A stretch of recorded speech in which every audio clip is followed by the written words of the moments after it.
juga ada demo tentang Indonesia gelap. Ini kan kontradiktif. Ada 7 hal yang mereka sampaikan, tapi yang menjadi perhatian saya mereka bicara tentang menolak dia dui fungsi. Saya pikir bukan bicara tentang dui fungsi. Di dalam 7 poin itu, 1 poin menyangkut tentang dui fungsi ini pesanan. Bukan murni pure dari mahasiswanya. Hormat pimpinan komisi yang saya hormati, Bapak Ibu Komisi 1. Tadi mengenai gelar saya. Rarpol itu Rerum Politicarum. Kebetulan saya mendapatkannya mengambil S3 di Jerman. Ya sebetulnya gelar itu dari gelar Latin sebetulnya. Cuman banyak negara-negara macam ada juga Rerum Naturalism dan segala macam.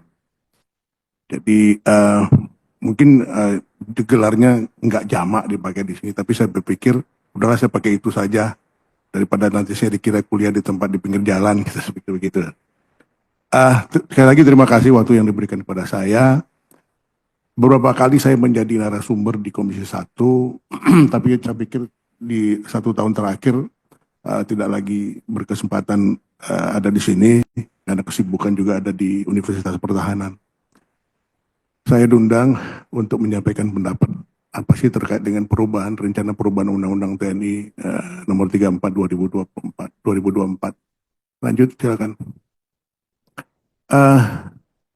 Yang saya hormati Mas Gus, beliau ini dosen saya, guru saya, Bang Teguh, juga senior saya, guru saya maupun kolega dalam berbagai kesempatan. Nah, saya melihat bahwa kita berbicara tentang Undang-Undang Dasar RI 45 yang mengatur bahwa TNI itu sebagai alat pertahanan negara ya, yang menjaga tentang kepentingan nasional kita, national interest kita, yaitu tentang kedaulatan negara, keutuhan wilayah, dan juga keselamatan anak bangsa kita.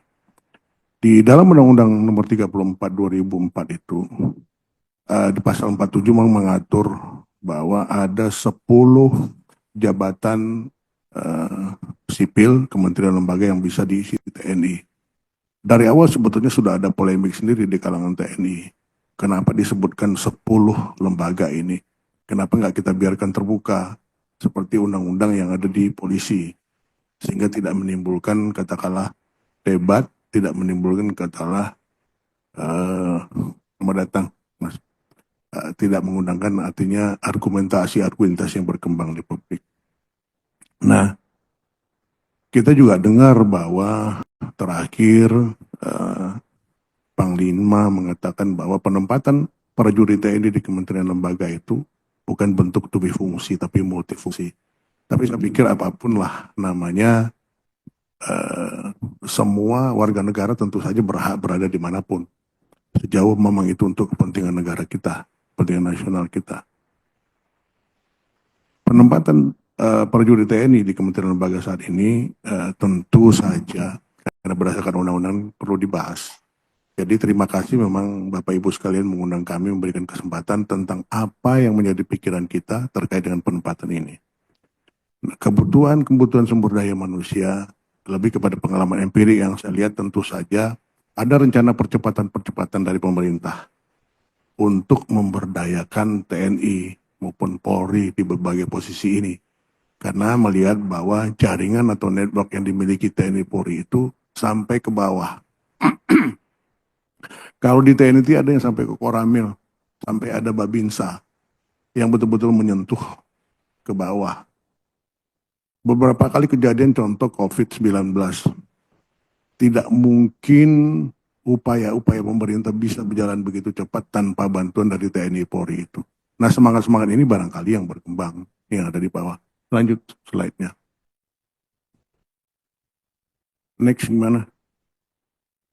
Ini menurut saya hal-hal yang perlu menjadi perhatian, penempatan prajurit TNI aktif, kemudian masa pensiun, peran TNI dalam MSP, modernisasi alutsista, dan kesejahteraan prajurit.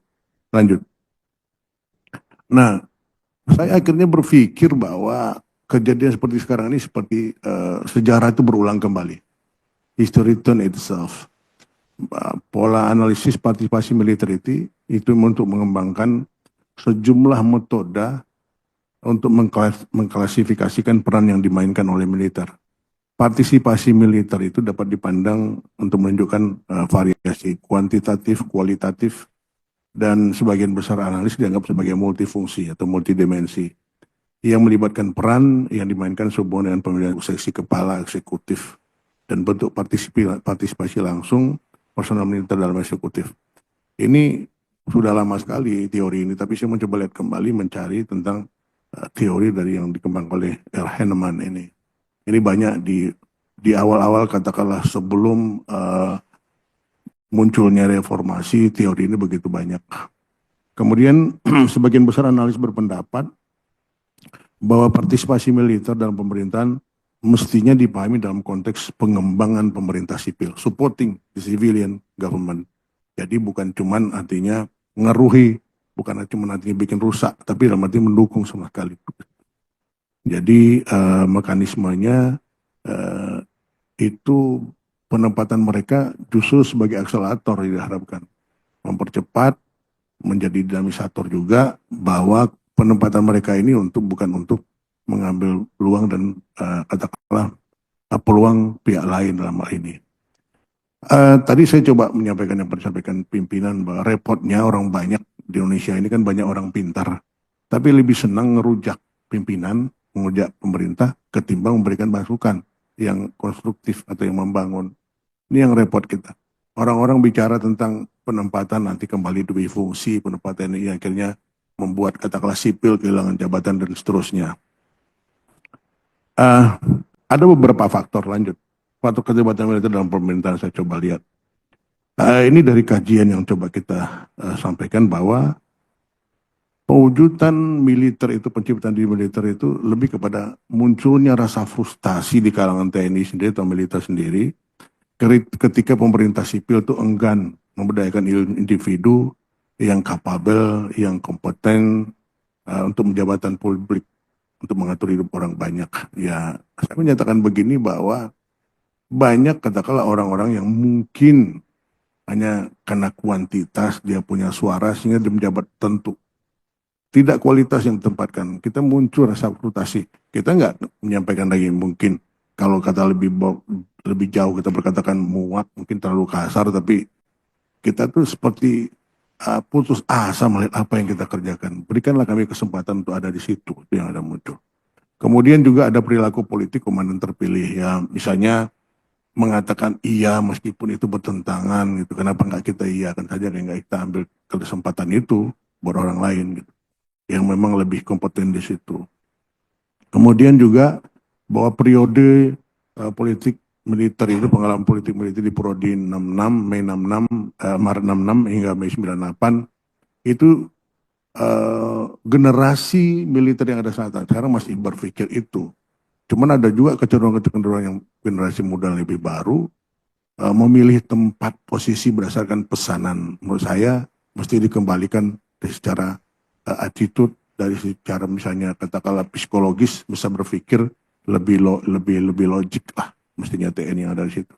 Nah, faktor kedua menurut saya adalah kelemahan lembaga pemerintah dan politik sipil. Ya. Dapat dikaitkan dengan dua alasan ini yang coba kita kembangkan, bahwa penyebab langsung dari kelemahan sistem politik adalah perubahan mendadak di tahun awal 2000-an, yaitu dari sistem presidensial gaya Amerika muncul ke sistem parlemen ya. MPR bukan lagi lembaga tertinggi negara, yang memungkinkan akhirnya banyak partai, menimbulkan persaingan jika bukan disebut katakanlah pertikaian yang terus-menerus antar partai, yaitu ada sandera. Nggak mungkin seseorang bisa menjadi calon kepala daerah kalau nggak ada suara. Nggak mungkin katakanlah seseorang bisa menjadi kepala daerah kalau tidak mengakomodasi kepentingan tertentu. Sebetulnya isu-isu ini atau bentuk ini itu berkembang di masyarakat. Saya percaya bahwa masyarakat Indonesia itu pintar. Meskipun ada ahli yang mengatakan IQ orang Indonesia itu cuma 75. Kalau 75 kan lebih pintar dari monyet sedikit. Saya tidak setuju. Orang Indonesia banyak pintar-pintar kok. Bapak Ibu yang ada di ruangan ini bukan luar biasa pintarnya. Nggak main-main gitu. Jadi menurut saya jangan dibiarkan katakanlah pertikaian ini berkembang terus, yang menyebabkan akhirnya kita justru terkungkung atau terkooptasi dengan hal yang tidak yang tidak positif, yang tidak produktif dalam hal ini.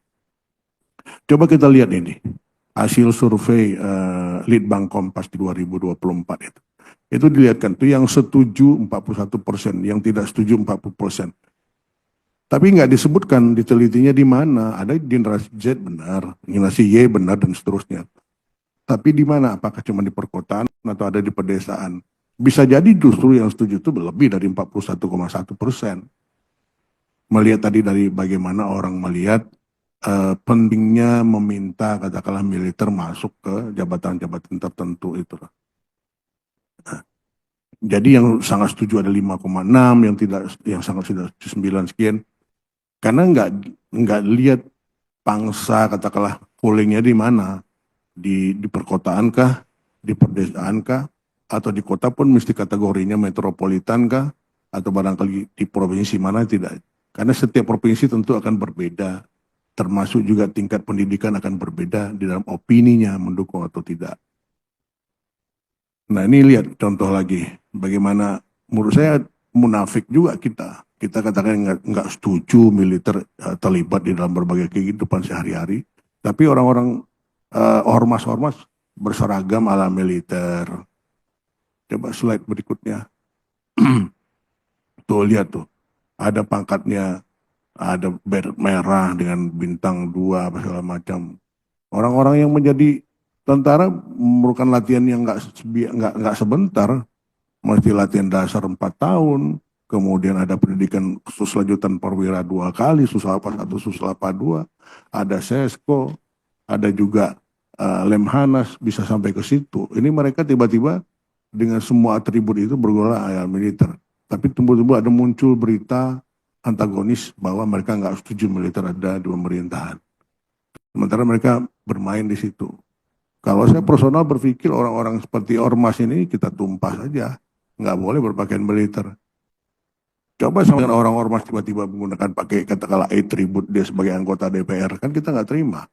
Orang DPR begitu susah melaksanakan kampanye berbagai katakanlah kegiatan tiba-tiba mereka menggunakan atribut itu. Jadi menurut saya ini baru terjadi setelah reformasi kejadian begini. Terlalu bebas orang berbicara tentang demokrasi. Padahal di dalam demokrasi itu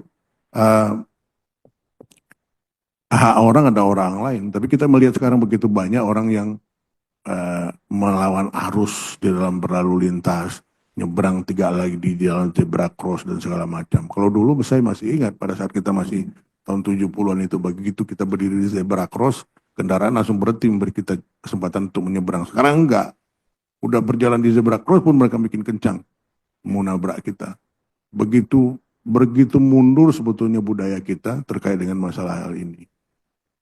Orang terlalu banyak belajar dari di sosmed, terlalu banyak belajar dari katakanlah internet yang menyebabkan akhirnya orang tidak bisa lagi memilih menentukan mana yang pantas untuk menjadi budaya di negara ini atau mana yang bisa diterapkan dimanfaatkan di negara ini.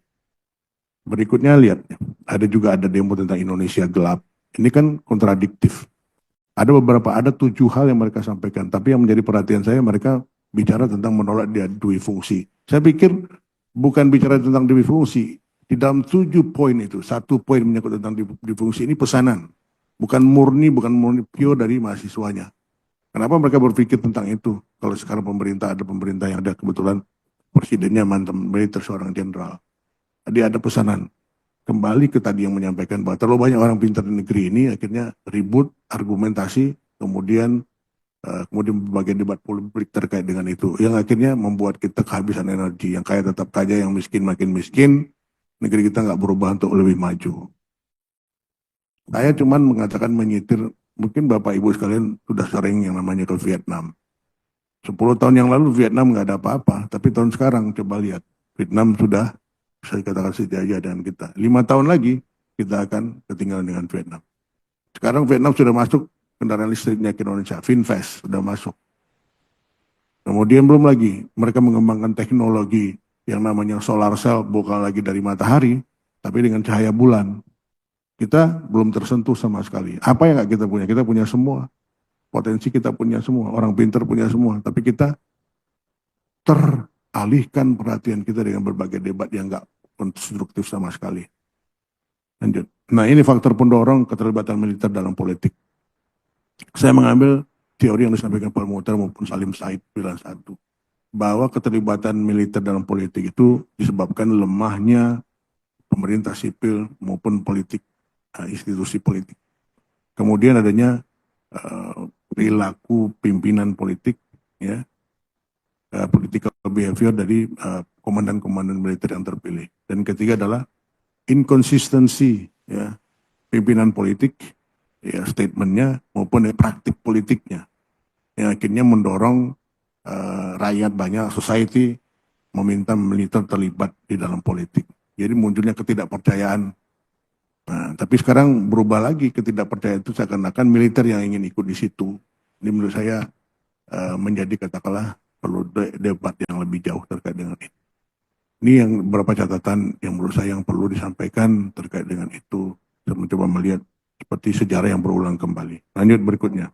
Nah, undang-undang yang mengatur TNI, penempatan TNI itu ada Undang-Undang Nomor 5 tahun 2014 tentang ASN, yang tentu ini tertuang di dalam pasal 20 yang berbunyi disebutkan situ jabatan ASN diisi oleh PSN.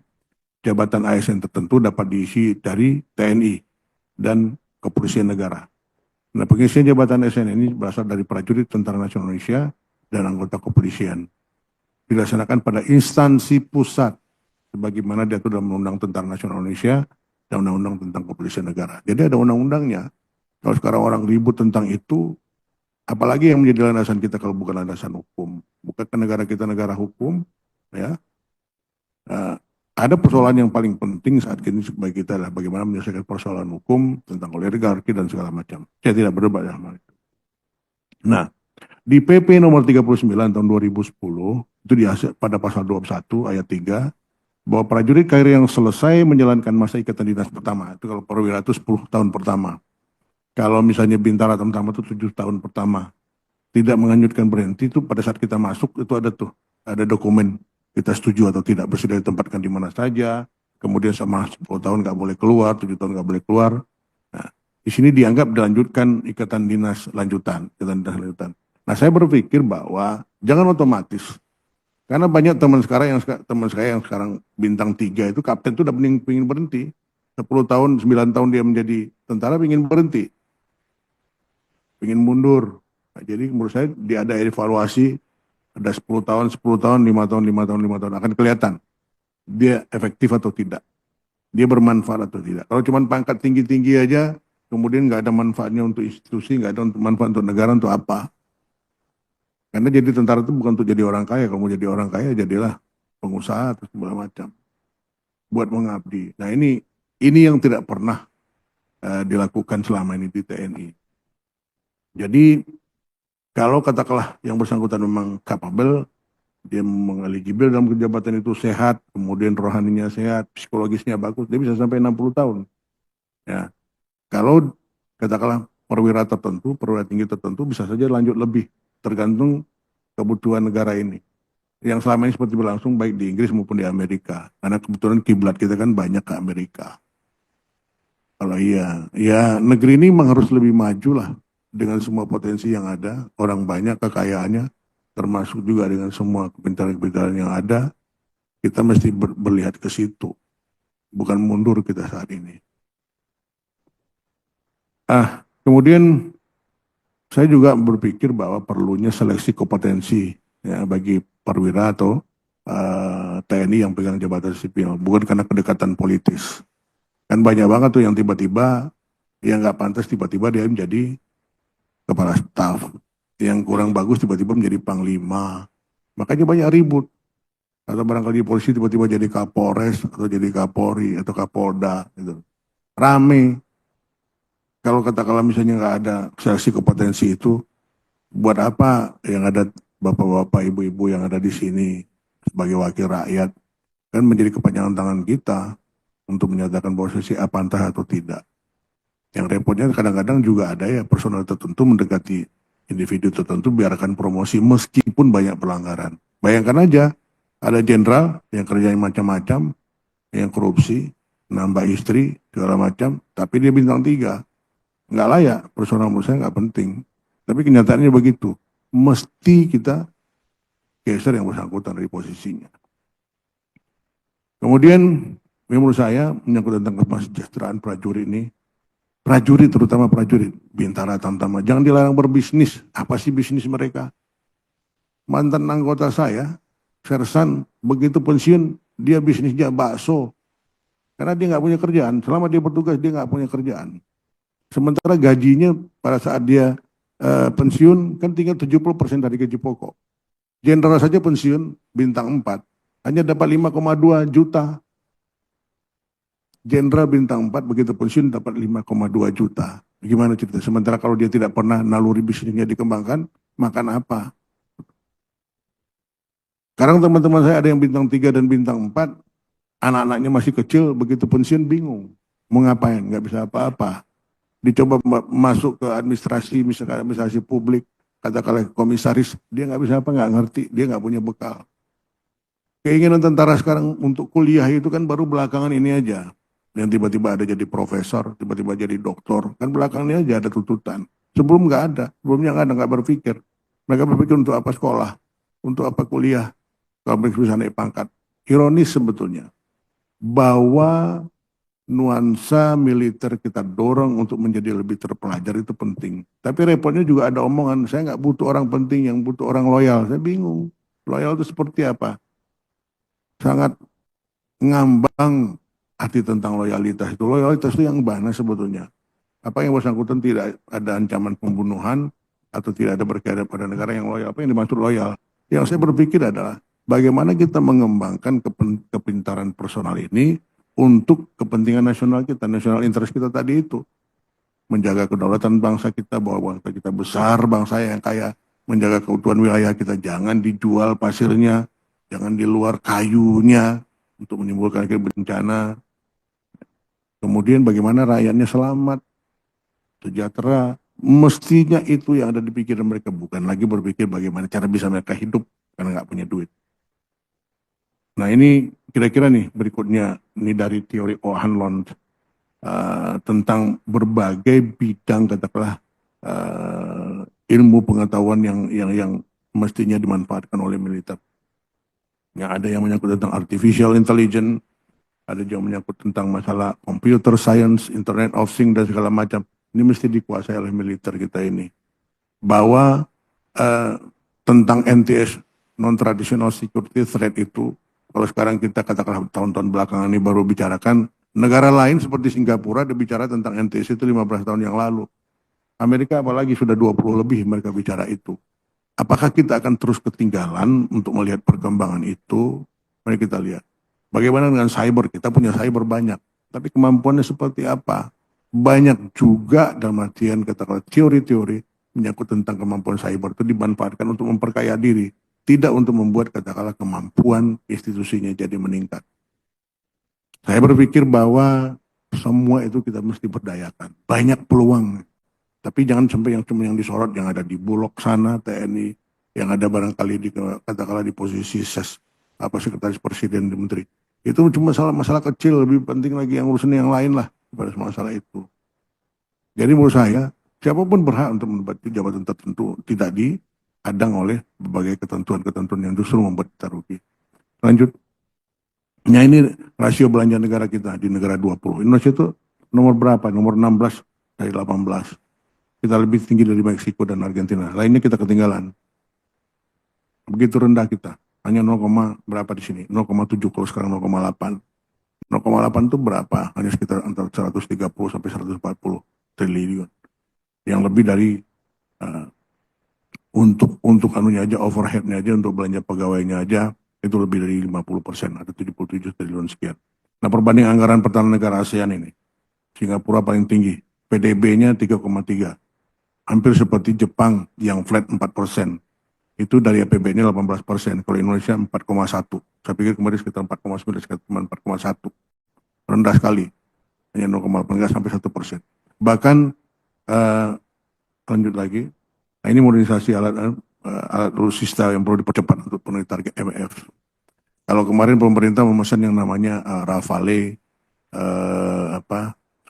sebanyak 42, kemudian ada juga pesawat angkut J130, kakak adiknya Hercules, kemudian kapal selam, segala macam. Bayangkan aja, saya tidak berhak untuk bicara lebih jauh terkait dengan masalah kemampuan alutsista kita ini, tapi menyedihkan kalau sebuah kapal selam minimal torpedonya 8, kita nggak punya torpedo yang katakanlah untuk bekal pokoknya itu 8, kemudian untuk cadangannya 8, artinya satu kapal selam 16. Tinggal tanya Bapak Ibu, tinggal tanya ke Kasal sana, punya nggak satu kapal selam kita 18 rudal torpedo itu? Nggak punya kita. Kemudian berapa persen kesiapan tempur angkatan laut kita, angkatan udara kita? Kecil banget, nggak sampai 3%. Berkisar 1-2%. Jauh. Jadi kalau misalnya Global Power System mengatakan bahwa Indonesia kemampuannya sekitar 10% di dunia, bullshit, ngomong kosong. Nggak ada seperti itu kemampuan militer kita. Nah, ini alutsista angkatan darat. Alutsista angkatan laut. Alutsista angkatan udara. Lanjut. Nah, terus angkatan laut, angkatan udara. Lanjut lagi. Nah, ini anggaran Kementerian Pertahanan 2024 terbesar untuk manajemen, sekitar 77,5 T. Kita ada 139,27 yang ada. Bayangkan aja, lebih dari 50% itu buat katakanlah manajemen untuk belanja pegawai. Apa yang bisa kita manfaatkan cuma dengan kurang dari 50%? Mau beli senjata baru gimana? Kalau satu pesawat tempur aja fighting yang high teknologi itu lebih dari 250 juta dolar. Betul. Lanjut lagi. Nah, alutsista itu teknologinya tinggi. Masa tiba dan si operasional itu antara 4-5 tahun. Jadi mulai kita pesan, hari ini kita pesan, 4 tahun kemudian atau 4,5 tahun kemudian datang ke negeri ini. Jadi bukan kayak kita beli goreng pisang, kita pesan sekarang nanti dapat 1 jam lagi paling lambat. Ini enggak, 4,5 tahun sampai 5 tahun. Makanya pemerintah membeli interim, senjata untuk backup. Jadi kalau ada yang mengatakan, kenapa pesawatnya bekas, kenapa kapalnya bekas, itu buat cuman backup doang, sambil menunggu katakanlah pesawat yang kita pesan datang, atau kapal yang kita pesan datang. Orang juga ribut tentang AUKUS, Australia bakal memiliki katakanlah kapal selam nuklir, itu datangnya nanti 2035 bukan sekarang.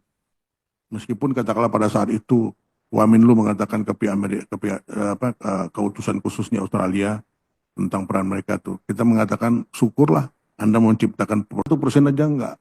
Jadi kalau bicara tentang ini masih jauh kita. 1% aja enggak. Jadi kalau bicara tentang ini masih jauh kita. Demikian barangkali pimpinan apa yang perlu saya sampaikan. Sekali lagi terima kasih kesempatan yang diberikan pada saya. Kita siap berdiskusi lebih lanjut. Assalamualaikum warahmatullahi wabarakatuh.